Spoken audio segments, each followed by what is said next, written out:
Two. All right. Hello, my name is Brian Murphy. Hope you guys are all doing good today. This is a very interesting topic, and a good friend of mine, Kate Berk, she's here to talk to us about bridging community and healthcare across the Buckeye State. Hello, Kate. Hi, Brian. How are you? Good. So, Kate, you are a specialist in arts and health. And you are the founder, Ohio founder, of the Social Prescribing Collaborative. This is what we're going to talk today about. So, talk to us about what is social prescribing. I'd love to. So, social prescribing is a newer concept for the United States, although it's been part of humanity since the beginning of time. But it's essentially a model of care where healthcare providers refer patients to non-clinical community-based services, usually relating to five pillars. So, movement, art, service, nature, and belonging, as a way to improve mental and physical health and well-being, in ways that go beyond even what a clinical intervention might be able to achieve. Wonderful. And Kate, you and I talked a lot about this. So, how would it work? So, if I how would as a patient, what does it mean to me, and what does it mean for the healthcare provider?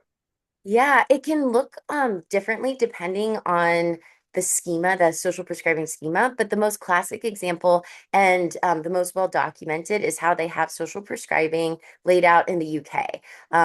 They usually have a healthcare provider, so a doctor, physician, sometimes it can be a therapist, refer a good candidate, maybe somebody who has some clinical needs, but also some things that could be better addressed by community interventions. Maybe they're isolated or lonely, or they haven't been able to find a way to move their body sustainably. They refer these people to what's called a link worker. And this link worker is somebody who gets to flip this question that a lot of times medical professionals are constantly focusing on what's the matter with you, and they flip it to what matters to you. What lights you up enough that you are going to have healthcare practices baked into your everyday existence, because you're lit up? What sparks joy? And that healthcare provider usually doesn't have the time to do that. The link worker gets to know the person and they work together to co create a prescription. Of an intervention that will suit what their goals are. Maybe they don't feel comfortable moving in their body alone. They're not quite sure what sort of exercises to do. They might give them two passes to go to a Pilates class with a friend as a way to be able to try a community intervention. And then that link worker is an accountability buddy. So they go back and check how the side effects of the prescription are going. So is the dosage appropriate? Are they going in a frequency that is beneficial to their health? Do they need to up that frequency? Do they need to adjust the prescription slightly? Maybe Pilates isn't the best fit for them, but actually they are feeling like they want to do something more to music, and they'll prescribe a dance class instead. So that link worker stays with them along their journey until their prescription is filled, and then is able to either let them take their own healthcare practice into their own control, or to support them into other professionals who have a scope that's better suited for them. And sometimes that can be going back to their doctor or physician, and other times that's where that phase of their healthcare journey comes to a close. So, really, this has a broad range for all types because a lot of people who are going to be watching this video are going to be healthcare providers, right? Either PTs, nurses, or anybody who works with patients. But they can actually also personally benefit from this too, correct? Yes, everyone can benefit from it. That's the great thing about social prescribing. It really can be targeted to every population because it's so bespoke in nature as it's being created, the prescription. So let's talk about some of the this information I have. So they're all seeing this on on their video. They were looking at the 44%. They're looking at the 28%. Talk to us about some of the studies that you've done. Yeah, so there is so much data coming out right now that is continuing to mature this evidence base that it's unstoppable. It's very exciting. A lot of this data initially comes from the UK. Like I said, they're the leaders in this. And they created a Minister of Loneliness role in their kind of version of a cabinet in 2019, expecting to have a slower rollout. They were noticing that there's a lot of people who had kind of stopped reconnecting with their communities and the services in their communities. And they figured that would be a good way, especially as screen usage continues to be um, a big problem for people's health. So they rolled it out in 2019, not expecting COVID to happen, and their usage exploded. It was about 3 times as much as they thought it would be, and they could hardly keep up. So they're kind of on the forefront. However, social prescribing schema exists in over 30 countries right now, and the US is starting to get on board with this. So there's more data coming out from the US all the time. I'm a part of the University of Florida lab that's doing a lot of this research, but there's labs at Johns Hopkins University, at NYU. The Jameel Arts and Health Lab is in New York. There's a lot of great information coming out all the time about the efficacy. But what you can see, and this is, again, this is UK. I know Social RX is a great company that's doing a lot of systemization of this work in the country. And they found similar results as far as the decrease of usage for your general care practitioners, about 25 to 30%. So 1 in 5 visits to the doctor is usually for a reason that's not clinical. And that takes a lot of time on healthcare providers. So this is a way to help take the load off of them a little bit. It also decreases visits to the ER. Oftentimes in the US, I've seen studies up to like 75% for high use repetitive users of the ER.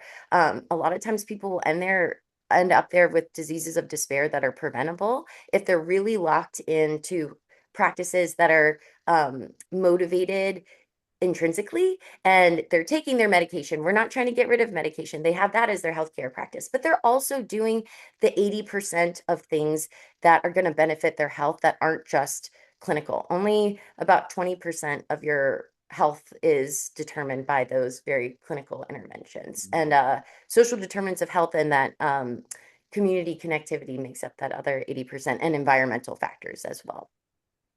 So you are the founder of the Ohio, the Of social the Ohio prescribing. Social Prescribing Yeah, Collaborative. right. Yes. And Yes. so, I'm gonna I'm gonna scroll down this a little bit here Yeah. more. And if you guys want, people who are interested, they see the website up here. They can go under Ohio Social Prescribing Collaborative. You did a lot of work on here. You got the mission statement, a lot of good stuff. So I'm gonna stop sharing this, but I Mhm. want to ask you something more personally, Kate. What made you do this in the first place?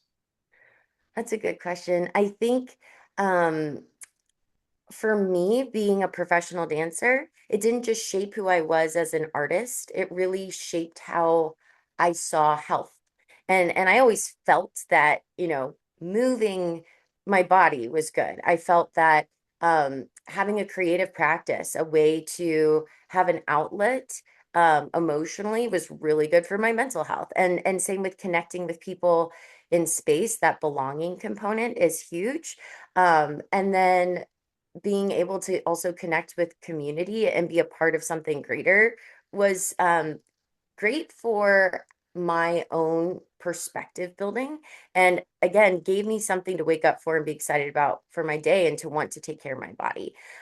So I think after dance, I always knew I wanted to do something that would give the benefits that dance gave me, but hopefully in an expansive way. So, not just, I love working with people individually, but what can I do to help make a framework where we see health as more than just um, a specific approach to one symptom, but finding a way to make it sustainable that doesn't cost people nearly as much as a lot of healthcare interventions. And healthcare costs are only continuing to increase. What can we do that we already have at our disposal? How can we signpost resources that are already existing and get people comfortable in those spaces so they're willing to take care of their own health, that 80% chunk even more effectively. And I think I will say with social prescribing, there's those five main tenets that are kind of the new idea. We have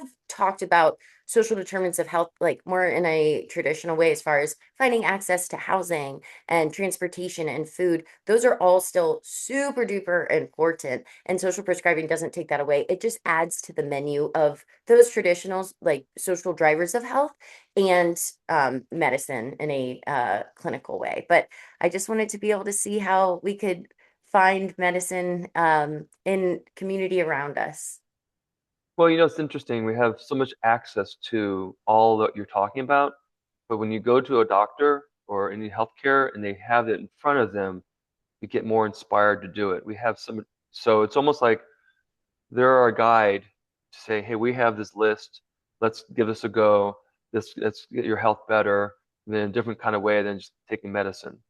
People are two to three more times or more likely to attend whatever intervention that they're suggesting, to go on a walk in nature, to go try that pottery class and, find that extra push if a medical professional tells Mhm. them to do Yeah. it. So, So we want to do this webinar for all you guys watching this. yeah. And with this webinar, it's kind of interesting, Kate. And I had asked you about this webinar, but what are they going to get out of this webinar? So let's talk about what that is. And um, both of us are professional ballet dancers. We even danced together a little bit before. And I think that movement obviously is a big part of our lives. And I think that when you take this webinar, they're going to learn some movement. They're going to learn something they can take away from them. They can have a sense of either Pilates or some dance movement, right, Kate? Hmm. Yeah. Yeah. In the webinar, we'll do that high level overview of social prescribing and dig in a little bit more than we did today. Yeah. Because for some people, it seems like a great concept, but then you want to really understand the how Mhm. of the implementation. We can talk about a couple different models. So you'll have that you'll be able to take away as you're leaving the webinar. You'll also be able to put in practice a little social prescription for Mhm. yourself. And that would look like the movement with Pilates or the arts intervention, which is dance. And what's great is a lot of times these social prescriptions have multiple active ingredients. So dance would have both movement and art built in. And if you're moving with a group of people, it would also have that belonging component baked in. We won't necessarily make you go outside to a blue space or a green space like a lake or a park. We'll save that one for another time. And we I guess service would be another important one. And you're serving, I guess, your educational endeavors by showing up here, but we won't make you go volunteer for us quite yet. But maybe you'll be so inspired that you'll want to. So in the takeaways, you'll be able to also have your own sample of a arts and a movement intervention. Great. Well, I hope you see you guys all there. The link of the actual webinar will be in your email that you got and or underneath the video. Also, it's going to be on my website and the website of Kate Berk of the Ohio founder of the Social Prescribing Collaborative. I'll have that website linked there too. And then I really appreciate it, Kate. I'm looking forward to doing this webinar with you. And I love your energy with it. I think it's important. And it's interesting, even your whole life you've been doing this, and here you are wanting to share it with other people. Yeah, I knew it Is without really, having the language for it. So I'm excited yeah, to get the word out. And very thank you so exciting. much for the opportunity to collaborate, All right. Ryan. All right. Thank you, Kate.